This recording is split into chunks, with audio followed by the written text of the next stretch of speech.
ایک ماں اپنے داماد کی تعریفوں کے پل باندھتی ہے، کہتی ہے ذمہ دار ہے، حساس ہے، بیوی کا خیال رکھتا ہے، گھر کے کاموں میں ہاتھ بٹاتا ہے، گویا فرشتہ صفت مرد ہے۔ لیکن جب وہی صفات اس کے بیٹے میں ظاہر ہوں تو ماں کا لہجہ بدل جاتا ہے۔ ارے یہ تو جورو کا غلام بن گیا، ناک میں دم کر رکھا ہے اس عورت نے۔ تعریف اور طعنہ دونوں ایک ہی عمل پر ہے، مگر کردار بدلتے ہی زاویہ بھی بدل جاتا ہے۔ کیوں؟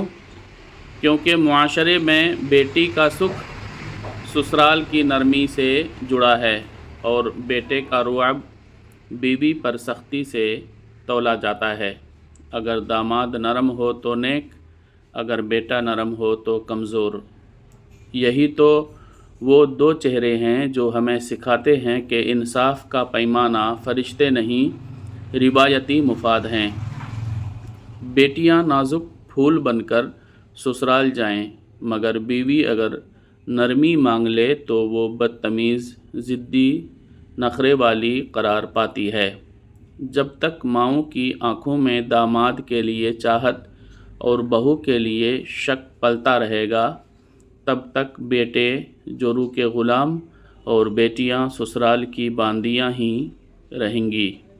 آئینہ صرف دوسروں کے لیے نہیں ہوتا، کبھی اسے خود کے چہرے پر بھی آزما کے دیکھیے۔ دوستو، دوسروں کو نیچا دکھانے والا اپنی بلندی کبھی نہیں دیکھ پاتا، کیونکہ وہ دوسروں کی خامیوں میں اتنا الجھ جاتا ہے کہ اپنی خوبیاں دیکھنا بھول جاتا ہے۔ شدید خواہش اور خلوص سے مانگنے کے بعد بھی اگر آپ محروم رہ جائیں تو اپنی ذات پہ بوجھ نہ بنائیں، اور یاد رکھیں کہ اللہ جانتا ہے کہ آپ کے لیے بہتر کیا ہے۔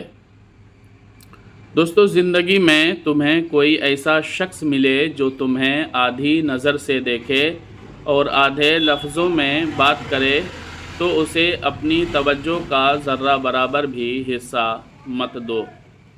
برائے مہربانی ان باتوں کو دوسروں کے ساتھ شیئر کریں، دوسرے بھائی بہنوں بچوں کو آگاہ لازم کریں۔